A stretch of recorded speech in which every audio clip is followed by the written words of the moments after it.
Hello students, welcome back to Knowledge Hub. और आज हम बात करने वाले हैं जावा में कंस्ट्रक्टर की कि कैसे कंस्ट्रक्टर में हम ऑब्जेक्ट पास कर सकते हैं और किस तरीके से कंस्ट्रक्टर को हम यूज़ करेंगे। तो आइए समझते हैं कंस्ट्रक्टर।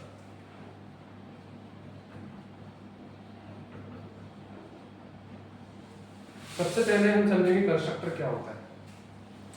तो कंस्ट्रक्टर एक प्रकार का फंक्शन ही है, लेकिन जैसे ही ऑब्जेक्ट क्रिएट होगा कंस्ट्रक्टर अपने आप क्या होगा, कॉल हो जाएगा। तो कंस्ट्रक्टर की नीड क्यों है? क्योंकि हमें इसे कॉल करने की जरूरत नहीं है। फंक्शन को हमें ऑब्जेक्ट के थ्रू कॉल करना पड़ेगा, जबकि कंस्ट्रक्टर के साथ ऐसा नहीं है। जैसे ही ऑब्जेक्ट क्रिएट होगा अपने आप कॉल हो जाएगा।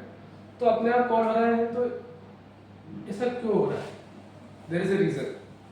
जैसे आपने कभी देखा होगा, बहुत सारी एप्लीकेशंस होती है जिसमें फंक्शंस होते हैं जिन्हें हमें कॉल करना पड़ता है, लेकिन कुछ बाय डिफॉल्ट सेटिंग होती है जो अपने आप उस सॉफ्टवेयर को स्टार्ट करते से ही अपीयर हो जाती है। तो उन चीज़ों के लिए जो डिफ़ॉल्ट बाय डिफ़ॉल्ट अपीयर हो रही है, उनके लिए हमें कंस्ट्रक्टर यूज़ करना पड़ेगा। उन चीज़ों को हम कंस्ट्रक्टर में राइट करेंगे, उन कोड को हम कंस्ट्रक्टर में लिखेंगे। तो जैसे ही ऑब्जेक्ट क्रिएट होगा वो चीज़ें क्या हो जाएंगी, सिस्टम में अपने आप अपीयर हो जाएंगे। तो ये रीज़न है कंस्ट्रक्टर यूज़ करने की। डिफ़ॉल्ट बाय डिफ़ॉल्ट जो भी आपको चाहिए वो कंस्ट्रक्टर में आप लिख सकते हैं। जावा में कंस्ट्रक्टर कैसे बनाते हैं? तो जावा में कंस्ट्रक्टर बनाने का तरीका सिंपल है। सेम इस class name we have to use constructor. जैसे क्लास का नाम ए है तो कंस्ट्रक्टर का नाम भी ए रहेगा। कंस्ट्रक्टर का कोई रिटर्न टाइप नहीं होता है, नॉट इवन वॉइड। वॉइड भी नहीं होता। जैसे कोई क्लास ए है तो कंस्ट्रक्टर भी ऐसे सिंपल ऐसे कंस्ट्रक्टर बन जाएगा। ठीक है, तो इस तरीके से कंस्ट्रक्टर हम लिख सकते हैं। जैसे हम इसका ऑब्जेक्ट क्रिएट करेंगे कंस्ट्रक्टर कॉल हो जाएगा। हम कंस्ट्रक्टर में एज अ आर्गुमेंट भी ऑब्जेक्ट को पास कर सकते हैं। ये आज का टॉपिक है, ऑब्जेक्ट एज आर्गुमेंट।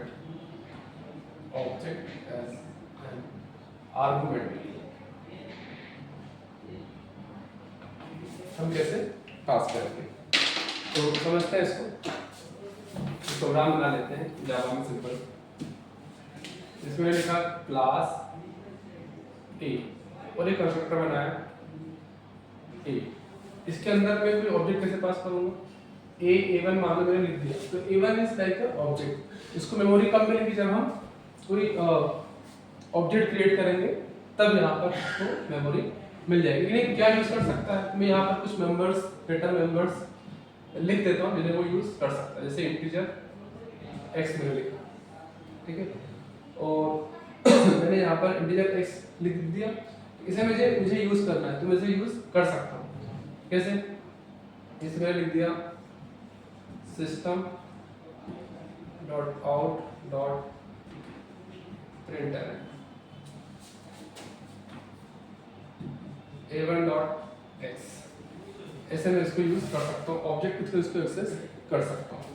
यहाँ पर ये एक तरीका हुआ। फिर मैंने एक और कंस्ट्रक्टर बनाया A2। ये भी इसे यूज कर सकता है।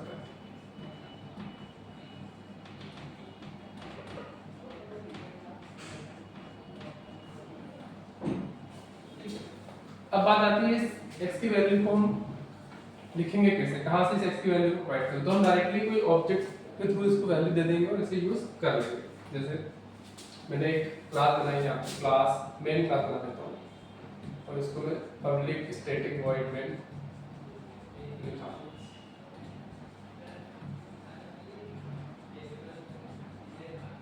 ये मेन फंक्शन होता है जावा में। यहाँ पर मैंने ऑब्जेक्ट क्रिएट कर लिया इस क्लास का A1 न्यू A, ठीक है, और A1 dot x equal to मैंने 20 लिख दिया। इसका मतलब क्या हुआ कि इस क्लास के में मैंने इस वेरिएबल में 20 पास कर दिया है। अब मुझे ये कंस्ट्रक्टर कॉल करना है, क्योंकि अभी ये कंस्ट्रक्टर कॉल नहीं हुआ है। देखो दोनों ही कंस्ट्रक्टर में क्या है, ऑब्जेक्ट पास किए हुए हैं, तो मैं दोनों ही कंस्ट्रक्टर को कॉल कर सकता हूँ। लेकिन कंस्ट्रक्टर में दोनों में क्या है, एक जैसे आर्गुमेंट है ना, तो ये एम्बिग्यूटी जनरेट कर सकते हैं। तो मैं इसमें डिफरेंट करने के लिए इसमें कोई पैरामीटर पास कर सकता हूँ। इंटीजर a पास कर दिया, मान लो सिंपली एक डिफॉल्ट पैरामीटर पास कर दिया a इक्वल टू 1। इसका यूज कर सकते हैं छोड़ भी सकते हैं डिफरेंशिएट करने के लिए। फिर मैंने सेकेंड लिखा A2 न्यू ए, और इस पे मैंने ऑब्जेक्ट पास कर दिया a1। जैसे ही a1 पास किया तो ये वाला क्या हो जाएगा, कंस्ट्रक्टर चल जाएगा। जरूरी नहीं कि इसका नाम a1 और इसका नाम भी a1 ही हो, चेंज भी कर सकते हो।